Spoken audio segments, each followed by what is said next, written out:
पाकिस्तान में बिजली इतनी महंगी क्यों है? इसका बहुत सादा सा जवाब है, ओवर सप्लाई। पाकिस्तान की बिजली पैदा करने की सलाहियत है तकरीबन 41,000 मेगावाट, और जून के महीने में जब गर्मी की शिद्दत उरूज पर होती है, लोग एयर कंडीशनर चलाते हैं और पंखे 24 घंटे चलते हैं, तो ज़्यादा से ज़्यादा बिजली की डिमांड कितनी होती है? तकरीबन 28,000 मेगावाट। पाकिस्तान को इस इजाफी 13,000 मेगावाट की ज़रूरत नहीं, लेकिन फिर भी सार्फिन को इसके पैसे अदा करना पड़ते हैं। बिजली पावर प्लांट बनाते हैं और फिर इसको सरकारी हाई वोल्टेज ट्रांसमिशन लाइन्स के जरिए शहरों में लाया जाता है, जहाँ डिस्ट्रीब्यूशन कंपनीज इनको घरों, कारखानों, शॉपिंग मॉल्स और दुकान तक पहुँचाती हैं। पाकिस्तान में सारी डिस्ट्रीब्यूशन कंपनी सिवाय के इलेक्ट्रिक के सरकारी हैं। जब भी बिजली के बहरान के खिलाफ एहतजाज होते हैं तो लोग इन्हीं डिस्ट्रीब्यूशन कंपनीज को नुकसान पहुँचाते हैं।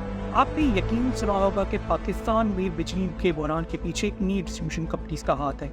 ये वक्त पर बिल कलेक्ट नहीं कर पाते, चोरी नहीं रोक पाते और अपने तारों और ट्रांसफार्मर्स की मरम्मत नहीं करते। इस वजह से बहुत सारी बिजली ज़ाया हो जाती है। National electric power regulatory authority, जो कि पाकिस्तान में बिजली के मामला की देखभाल करता है, इसके अदाद शुमार के मुताबिक फाइनेंशियल ईयर 2001 एंड 2022 यानी माली साल 2021-22 के अंदर इस तरह के तमाम लॉसेस की मालियत तकरीबन 344 अरब रुपए। तो आप यकीनन सोच रहे होंगे और सही सोच रहे हैं कि ये कोई छोटी रकम तो नहीं। इस साल के बजट में हुकूमत ने सेहत और तालीम के लिए 121 अरब रुपए रखे हैं, इसलिए आपसे तो ये 344 अरब रुपए बहुत बड़ी रकम है। लेकिन क्या आप जानते हैं कि इसी साल में बिजली के बिल्स में सार्फिन ने 2.4 खरब रुपए यानी 2.4 ट्रिलियन रुपीज अदा किए थे। इसी 2.3 खरब रुपए यानी 2,300 अरब रुपए सीधा पावर प्लांट्स को गए।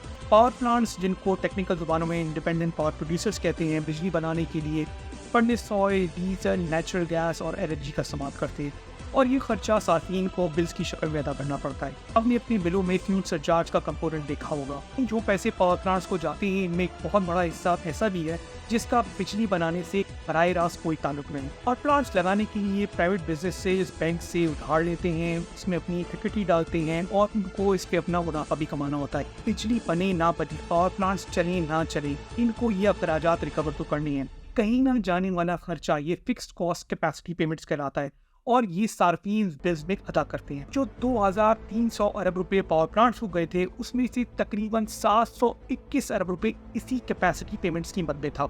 इतने सारे पैसे सिर्फ 2 दर्जन पावर प्लांट्स और उनके क्रेडिटर्स को गए। लेकिन पाकिस्तान तो एक क्राइसिस से गुजर रहा है। हुकूमत पाकिस्तान पावर प्लांट्स को ये भी तो बोल सकती है कि नहीं देते हम पैसे, जाओ जो कर सकते हो कर लो। नहीं, अब ऐसा नहीं हो सकता। पावर प्लांट्स के साथ मुआहदे किए हुए जिनको पावर परचेज एग्रीमेंट्स कहा जाता है, और इन पावर परचेज एग्रीमेंट्स में एक टेक और पे क्लॉज है। फर्ज करें एक तेल पे चलने वाला पावर प्लांट है जिसकी कैपेसिटी है 100 मेगावाट। अब सर्दी का मौसम है और डिस्ट्रीब्यूशन कंपनीज को इस पावर प्लांट से महंगी बिजली की जरूरत नहीं, वो सिर्फ चाहते हैं कि पावर प्लांट उनको 40 मेगावाट बेचे। लेकिन मुआहदे में हुकूमत ने इस पावर प्लांट से वादा किया है कि वो इस पावर प्लांट से 100 मेगावाट खरीदेगा ही, इसलिए उस 60 मेगावाट के पैसे भी इस पावर प्लांट्स को जाएंगे और ये पैसे सार्फिन से रिकवर किए जाते हैं। साल ये कैपेसिटी पेमेंट्स 1.3 खरब रुपए हो गई हैं। अगर बात 1-2 पावर प्लांट्स की होती तो शायद कोई मसला नहीं था, लेकिन पिछले 10 सालों में खास तौर पे पाकिस्तान मुस्लिम लीग नवाज के दौरे हुकूमत में 2013 और 2018 के दरमियान बहुत सारे पावर प्लांट के साथ एग्रीमेंट्स हैं।